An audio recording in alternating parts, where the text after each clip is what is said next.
Hello, Algebra Scholars, and welcome. It's Mrs. Carvajal here with another super amazing lesson fusing together physics and algebra. I did want to be here for this particular lesson, but it looks like I cannot. So let's do this. Bear with me. Thank you for your flexibility. If you find that today's lesson is a little challenging, it can be. There are tons and tons of YouTube videos as well as Khan Academy videos that can help you out with this lesson. Here we go. So today's topic's about a rocket being launched, and we have it in the form of a quadratic. So this is going to be my example. Please follow along on your notes on the top part, and then yours is going to be down at the bottom for you to try after this example. It's kind of a long example, so bear with me. This lesson is also going to be broken up into 3 quick parts here. One is going to be the initial height of our rocket. It is going to be the maximum height and how to identify the time in air. So you definitely want a scratch piece of paper. It's not that this is like super hard or challenging. It just does require a lot of workspace. All right, let's get to it. First of all, what does initial height mean? That's a fancy way of saying a starting height. So in quadratics, in math, an initial height would be my starting height. This is also going to be referred to as your y-intercept. So I'm going to go ahead and write that down. If you need it, great. If you don't, that's fine. So this is my y-intercept. Okay, and hopefully by now we know that this is when x equals 0. And in this particular problem, we're talking about time, so time is our x.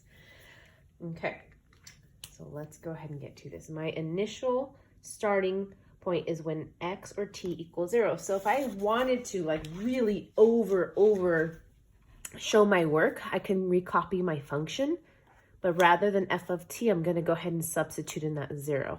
So I had negative 16t 0 squared. Ooh, sorry, that was supposed to be a 2 plus 48 times 0 plus 4. Again, I'm going to go ahead and substitute in the 0. Okay, well, let's see. By the way, this t should not be there. Pretend like it's not there. 0 squared is 0, and 0 times negative 16 is 0. 0 times 48 is 0, and if we add 0 plus 4, we get 4. Okay, this is actually going to be my initial height, and you're going to see me later on labeling this probably in, let's go with this obnoxious pink. Why not? So this is going to be, I already did it in orange.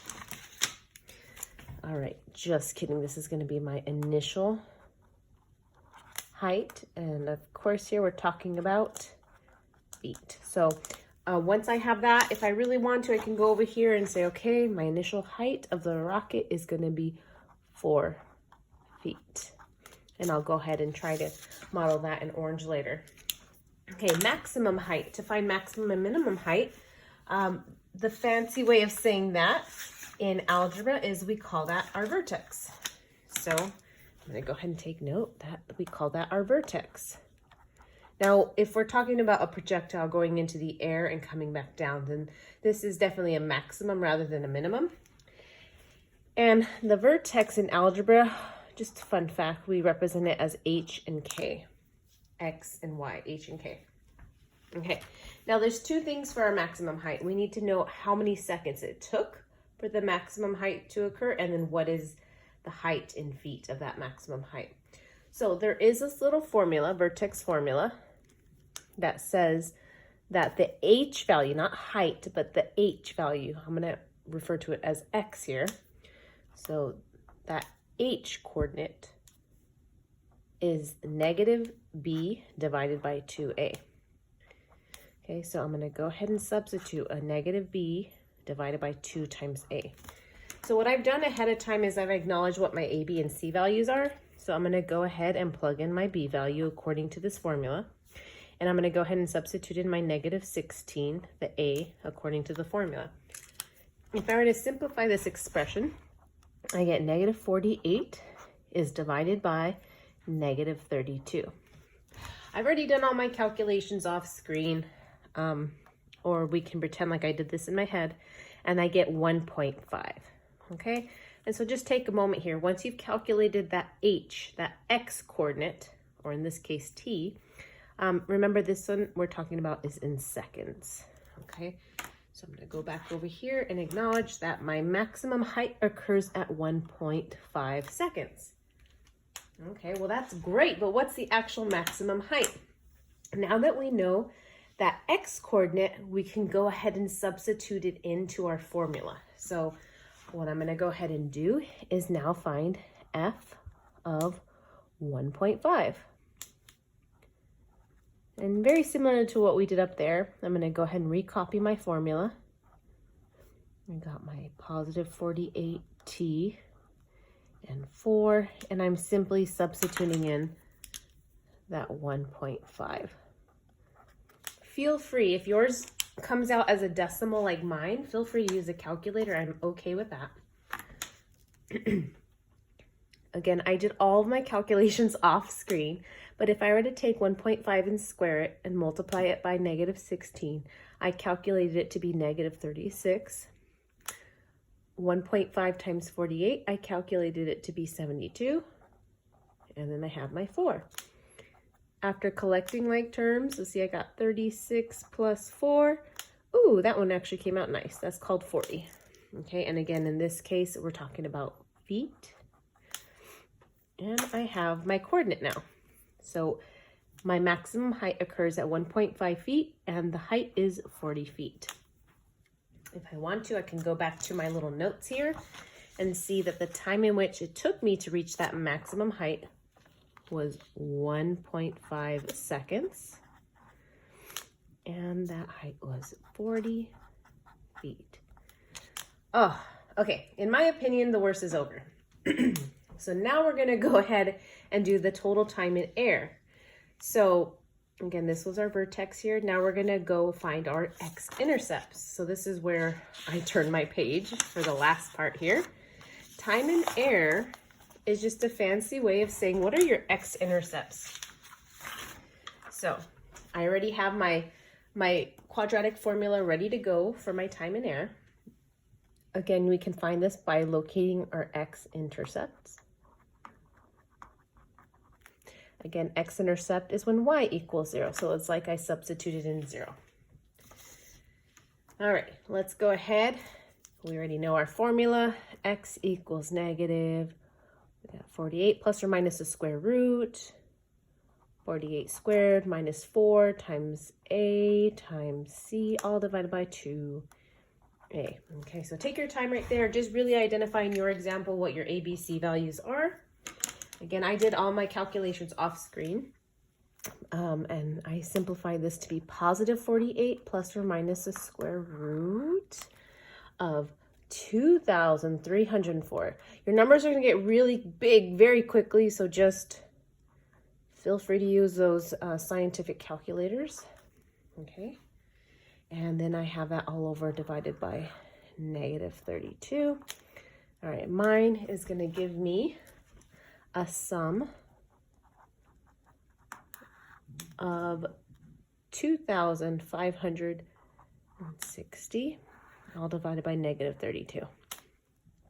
And if I take the square root of 2,560, which I did already off camera, I get 48 plus or minus approximately 50.6. So I kind of chopped it off at the nearest tenth there, divided by negative 32. Again, I'm going to go ahead and solve for the positive 50.6, and I'm going to go ahead and do negative 50.6 because we have two x-intercepts here. Long story short, once I did my calculations, this equaled about negative 0.1 seconds, and this was approximately equal to 3.1 seconds.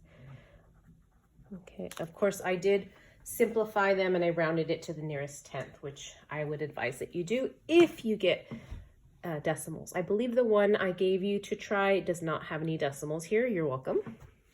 Okay, so we have negative 0.1 seconds and 3.1 seconds. So total time in air, remember, we can't have negative time here. That's not a thing. We did not invent time travel here. So we're gonna call this approximately 3.1 seconds. And you're done. You're done. Oh, I'm so sorry. I just stuck my paper in water. Fun. Okay, you do not need to fill in the good window choices. This is if we were looking in Desmos graphing calculator. If you had a graphing calculator and you want to zoom in on the good parts of the graph, this is where you would do that. It is not necessary. I'm totally okay with you. Just kind of mentally X it out. What I do want you to do is a sketch, and this is just a sketch. It does not need to be drawn to scale. So let's say my maximum height was 40 feet. I should be having a quadratic that is negative and reaches a height of 40 feet, and then it comes down, and we said it was 3.1 seconds. So maybe I'm gonna go ahead and call this, again, not drawn to scale here. I can have my quadratic come down and hit the x-axis somewhere here. Before that, we said it was like negative 0.1 seconds, so maybe I want to draw it over here as the other x-intercept. Okay, we did calculate that the initial height was about 4 feet, and we did say that it took about 1.5 seconds, roughly. So here's my one. Again, this is not drawn to scale, and it went up to about 40 feet. Okay. Now the hard part is trying to make a sketch that doesn't look so wonky. I believe I took a peek at this one and it came out really stretched.